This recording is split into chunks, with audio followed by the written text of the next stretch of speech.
We talked about it in the opening of this show, man. A little too much wine. I don't know what's going on, but self-proclaimed from the man himself, Paulo Costa. This was as of Wednesday, October 20th. Paulo Costa, currently 211 pounds, says he won't make 186 for Saturday's main event. He says maybe we can do a catch weight of 195. And then Brett Okamoto of ESPN then puts out this tweet. He says, per UFC officials, the plan is to move forward with Costa versus Vettori at a catch weight. No specific weight to report just yet, AJ. And that is a little concerning if you are backing number 2 ranked Paulo Costa, Borrachinha, the racer, man, who is a plus 125 underdog. And I only expect that line to move up more and more and more with all of the drama that has come with this matchup, because the minus 150 favorite in number 5 ranked Marvin Vettori, he looks confident, he looks poised, and he looks like he is ready to beat the brakes off of Paulo Costa, whether that comes via smothering, ground and pound, or an attempt at striking with the man. I want to know, AJ, if you're a Borrachinha, both of these guys lost their last fights to Israel Adesanya. Both of them are coming off of title losses right here. This is a man who is 13-1, 5-1 in the UFC. Prior to his loss against the last stylebender, he was a force to be reckoned with. Nobody could touch him. Has he broke mentally? I don't know what's going on here, because I feel like this is a very sudden decline for Borrachinha. What do you think? It seems like it, right? That's exactly what I was thinking when he came out. It doesn't even seem like he's attempting to make the weight. It seems like he's been mentally broken. When you go from undefeated to getting the brakes beat off you and then humped at the end of the fight, yeah, I think he's mentally broken, man. And I mean, Marvin Vettori's playing it correctly. He's talking about be professional, be all this stuff. I think he's poking the right buttons. But I think Paulo Costa's doing the weight issues because he's looking to be the heavier guy in there and negate that wrestling that he knows Marvin Vettori is going to be able to get done. Because if you're able to shoot, or if Marvin Vettori shoots on the guy, Costa sprawls and then has the heavy, the weight advantage going down, it's going to be hard to be able to flip him over. But I think Vettori has it either way, man. I think Paulo Costa is mentally defeated. And once you start making excuses like that, like, oh, I had 1 cup of wine, it didn't work. I had another, I was having cramps, blah, blah, blah, all this stuff. It just shows that you're mentally weak. And that's not what you need in there, man. You need to be able to be a man and take it like, yeah, I lost. That's what it is. That's how it goes. There's a good piece that Uncle Chael did where he's talking about how Tyson Fury, or excuse me, Deontay Wilder? I blanked his name. Deontay Wilder? Huh? Wilder. Yeah, thank you. Deontay Wilder was saying like, oh, I broke my hand. I did this. I did that. He's like, bro, you're literally just complaining. Like, you lost the fight. Be a man. I had some injuries, that fights that I lost too. Nobody knows about it. Nobody will ever hear about it. Be a man. Take your loss. Take the lesson as it comes. I think that's what Paulo Costa needs to do, and he's a little bit mentally broken. What do you think? Well, I agree. I was actually about to say the same exact thing. I was like, it sounds like Deontay Wilder talking about, oh, Tyson Fury had loaded gloves and my coach spiked my water and all that. And it's like, all right, bro, once you start making these crazy excuses, like we said just a couple shows ago for Tyson Fury, he said it himself. He was like, man, you'll never be able to grow if you don't accept what has occurred, man. You just got to take it on the chin. You lost, bro. You lost. But then again, we could say the same thing for Marvin Vettori, because he's like, no, fuck that. Like, I'm the best. Israel Adesanya wasn't the better fighter. I was the better fighter. So this is the loser of the Adesanya Bowl. These are two dudes who are scrapping out to see who's going to more or less be in that top 4 fighter range category, right? That upper echelon of the middleweight division, man. But either way, both of these guys are a step behind Robert Whittaker.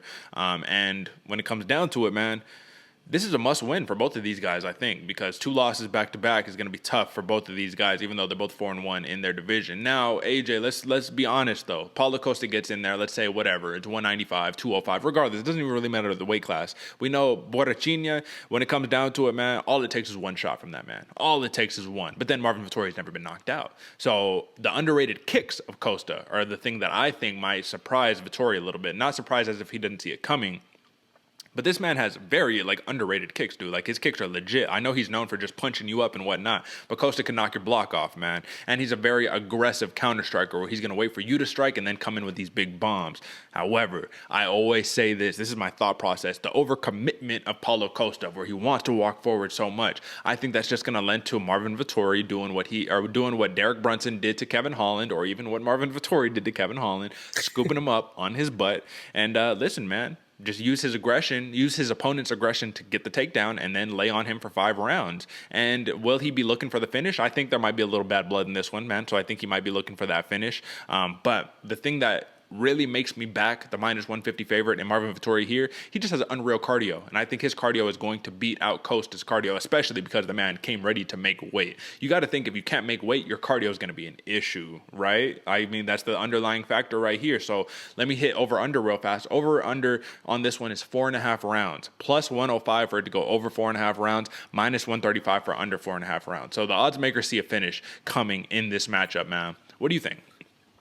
So I had it go into decision before I started seeing all the press about the weight issues, about this, about that. I think a finish is coming, man. I think especially a pissed off, angry Marvin, not necessarily angry in the fact that he's like upset with Costa, but he feels disrespected in the fact that this dude doesn't even attempt to make weight. Yeah. And I don't see, honestly, I do agree with you. The kicks are probably going to be the most surprising thing about Costa, but I don't think Costa has... don't get me wrong, he has the power to finish Vettori, but Marvin Vettori's been sparring with oh man, I just blanked the name. Sean Strickland.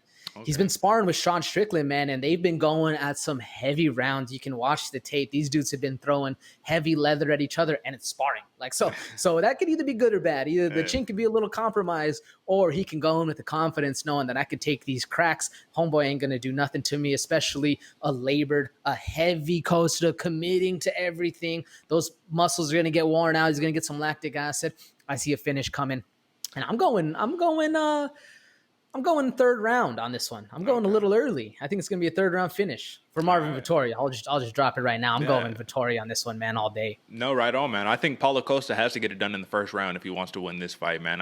All the optics are looking very, very bad about his preparation for this fight. It doesn't really seem like he's taking it serious.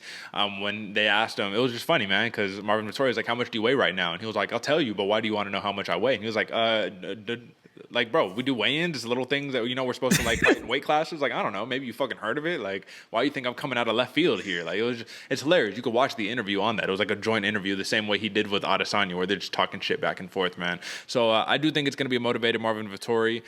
King's MMA versus, listen, I don't even know where Paulo Costa really is training out of. It says it's under kind of his own team, but, sometimes that's not always the best factor, right?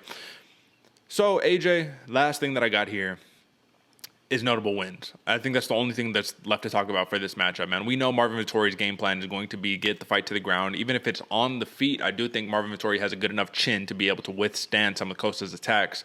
And for Paulo Costa, man, I don't know what he's going to do off of his back because we really have never seen the man off of his back.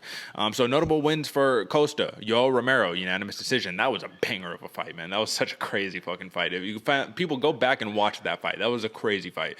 Uriah Hall, he TKO'd him in the second round, but Uriah Hall was having a lot of success against Costa in that fight, so it's interesting. And then Johnny Hendricks TKO round 2. That's all the nice. For Marvin Vettori, we got Kevin Holland, UD, Jack Hermanson, UD, Andrew Sanchez, UD, Cesar Fajeda, UD. Cesar Fajeda is now fighting in the PFL, and he's a savage out there in the PFL, man. So it goes to show that Marvin Vettori can get it done across all rounds, right? And that makes you wonder, AJ, because you said you're taking the under on 4.5 rounds. It makes you wonder if Paulo Costa somehow will be able to survive 5 rounds and this just coasts out to a decision win. We know Vettori can do it. He's done it so many times in the past, man. So with all that being said, I'm going Vettori too, man. And I do agree with you, though. I see a finish here coming, man. But I'm going to go 4th round finish, right? So early 4th round. So I'm taking the under 2, early 4th round. I think Paulo Costa is going to put out a more of a valiant effort than we're probably thinking, honestly, because he has his pride at stake. It seems like he's just fighting for his pride and ego right now. It's really all it seems like. But it should be a fun matchup, man. This has real implications because the winner of this puts themselves back in line to hopefully string together a couple more wins and you get a title shot in, 3, 4, 5 fights from now. But, okay, AJ, listen, man, that's the main card right there. The whole entire shebang, you know what I'm saying? So, folks, if you enjoyed it, drop a like, all the good stuff. You did.